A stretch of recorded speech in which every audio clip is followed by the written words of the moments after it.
दुनिया में जितने भी नायक और महानायक हुए हैं, दुनिया में जितने भी, ध्यान से सुनिएगा जो मैं बताना चाहता हूं आपको, दुनिया में जितने भी नायक और महानायक हुए हैं, एक भी व्यक्ति ऐसा नहीं है जिन्होंने जिंदगी में कभी असफलता का मुंह ना देखा हो।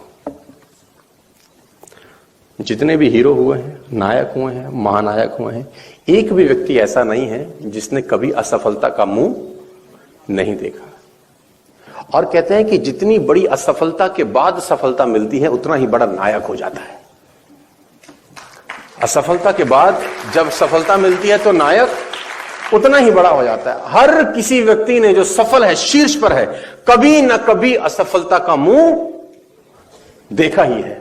लेकिन मैं आज आपको एक व्यक्ति के बारे में बताना चाहता हूं जो जिंदगी में कभी असफल नहीं हुए। आपको ये जान के ताज्जुब होगा, वो शख्स नहीं, शख्सियत है जो जिंदगी में असफल ही नहीं हुए। ऐसा नहीं है कि उनके सामने समस्याएं नहीं आई, समस्याएं आई, उन्होंने समाधान खोजे और उनसे बहुत कुछ सीखने की जरूरत है। जिंदगी में, दुनिया में हर व्यक्ति असफल हुआ और जिंदगी में एक वो शख्स है, शख्सियत है जो असफल ही नहीं हुए। रोल मॉडल है मेरे।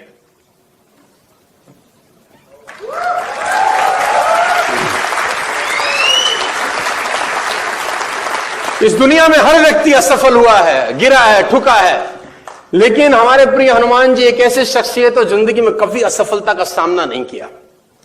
आप इनका व्यक्तित्व उठाकर देखिए और पढ़िए। ऐसा नहीं है कि इनके सामने समस्याएं नहीं आई, खूब समस्याएं आई। खुद तो कुछ तो अपने आप आई, कुछ लोगों ने खड़ी करी, लेकिन हर बार ये समस्याओं से बाहर निकल गए। इसीलिए जनमानस में इकलौते ऐसे व्यक्ति हैं जिनको संकट मोचन कहा गया। इकलौते ऐसे व्यक्ति हैं जिनको संकट मोचन कहा गया और इनके मनोविज्ञान में एक चीज स्पष्ट रूप से घुसी पड़ी है और वो है प्रसन्न मन। आप पूरी रामचरितमानस उठा के पढ़िए, आप राम को सीता के वियोग में रोता पाएंगे। राम रो रहे हैं, सीता का हरण हो गया, राम रो रहे हैं। लक्ष्मण मूर्छित हो गए तो राम रो रहे हैं। लंकापति रावण सीता का हरण करके ले गया तो सीता वहां रो रही है। राम जी के पिता दशरथ जी पुत्र वियोग में रो रहे हैं। लक्ष्मण जी भी क्रोधित हैं क्योंकि समुद्र रास्ता नहीं दे रहा। भरत रो रहे हैं, तीनों माताएं रो रही हैं। सुग्रीव रो रहा है, क्यों? क्योंकि सीता जी का पता नहीं लग रहा। रावण तो परेशान है ही। ये सब दुखी हैं, परेशान हैं, रो रहे हैं, लेकिन आपको ये शख्स रामायण के आरंभ से अंत तक प्रसन्न और शांत मिलेंगे। कभी उदास नहीं देखेंगे आप इनको। कभी इनके चेहरे पर ना शिकन होगी, ना उदासी होगी, ना टेंशन होगी। ये इनके चरित्र को दर्शाता है कि प्रसन्न मन आदमी को उस मकाम पे ले जा सकता है जहां पर आप कभी नहीं पहुंच पाते। और ये मैं नहीं कह रहा, ये पूरी रामचरितमानस अगर आप पढ़ें तो एक एक छंद आपको बताता है कि इनके मन में सिर्फ और सिर्फ प्रसन्नता है। एग्जाम्पल देता हूं मैं आपको। सीता जी का हरण हो गया, अब पता कौन लगाए, है ना? तो सब समुद्र किनारे बैठे हैं। अब जामवंत जी हनुमान जी की स्तुति कर रहे हैं। जामवंत जी हनुमान जी की स्तुति कर रहे हैं। कहीं रीछपति सुन हनुमाना, का चुप साधे रहे हो बलवाना। क्यों चुपचाप बैठे हो, है ना? हनुमान जी को बोल रहे हैं, क्यों चुपचाप बैठे हो? कौन सो काज जगत कठिन माही, जो तुमसे नहीं जात है पाही। तो ऐसा कौन सा काम है जो तुमसे नहीं हो सकता? और देखिए तुलसीदास जी कहते हैं रामचरितमानस में, छंद को ध्यान से सुनिएगा, ये आपको प्रसन्न मन समझ में आएगा कि आदमी को जिंदगी में कामयाब होने के लिए ये प्रसन्न होना बहुत जरूरी है। हनुमान जी बड़े सिंपल शब्दों में रामचरितमानस में गोस्वामी तुलसीदास जी लिखते हैं। ध्यान से सुनिए, बहुत ध्यान से सुनिए और बहुत ध्यान से समझने की कोशिश करिए। जामवंत जी हनुमान जी को प्रोवोक कर रहे हैं। प्रोवोक समझ रहे हैं ना, है ना?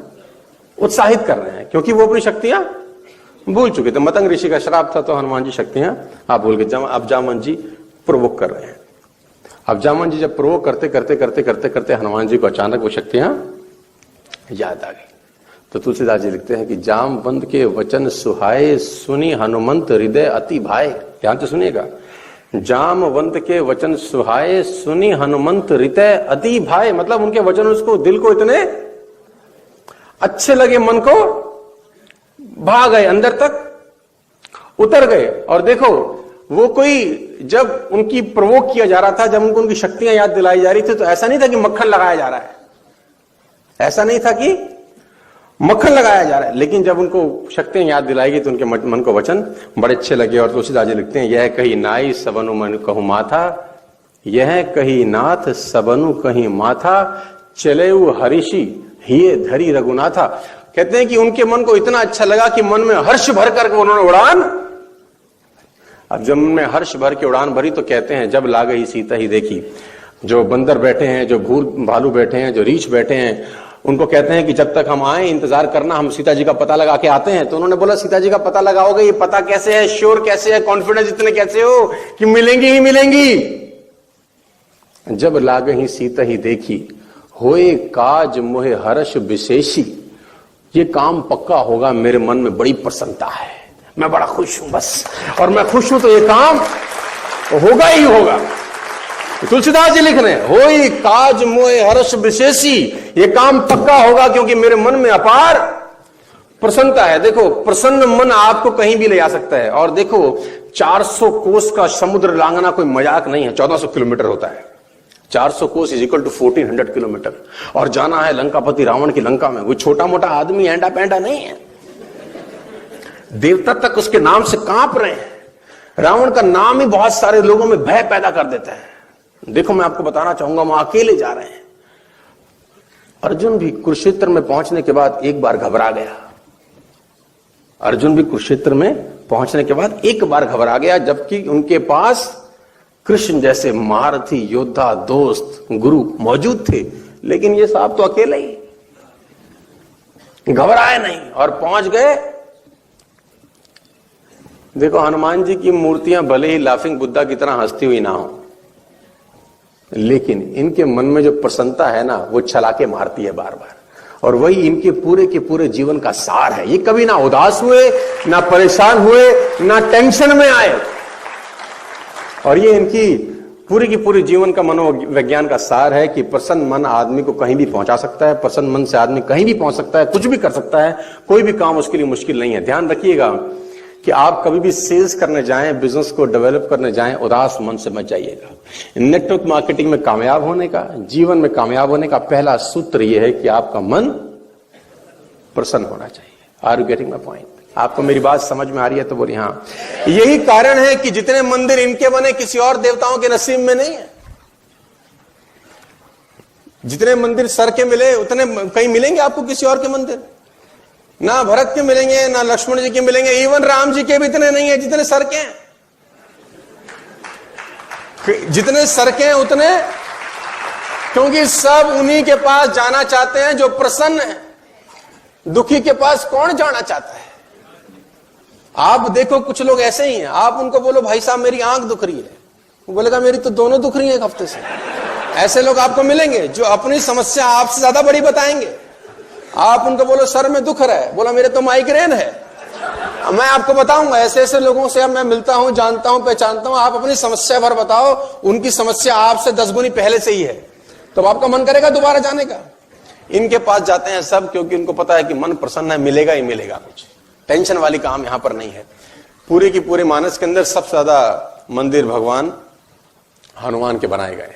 और इनके मंदिर में कोई ज्यादा पंगा वाली कहानी नहीं है। कहीं जगह मिल जाए तो ठीक है, नहीं तो पेड़ के नीचे पत्थर लगाओ, सिंदूर लगाओ, जय बजरंगबली, बन गया हनुमान जी का मंदिर। सिंपल फंडा है ना, कोई टेंशन वाली बात नहीं। सिंपल सोबर आदमी भाई, सिंपल सोबर कहानी, सिंपल लिविंग, हाई थिंकिंग। तो प्रसन्न मन आदमी को आकाश तक पहुंचा सकता है। नेटवर्क मार्केटिंग में या जीवन में कामयाब होने का पहला सूत्र है। समझ में आ रहा है तो बोलिए हाँ। आगे लेके चलते।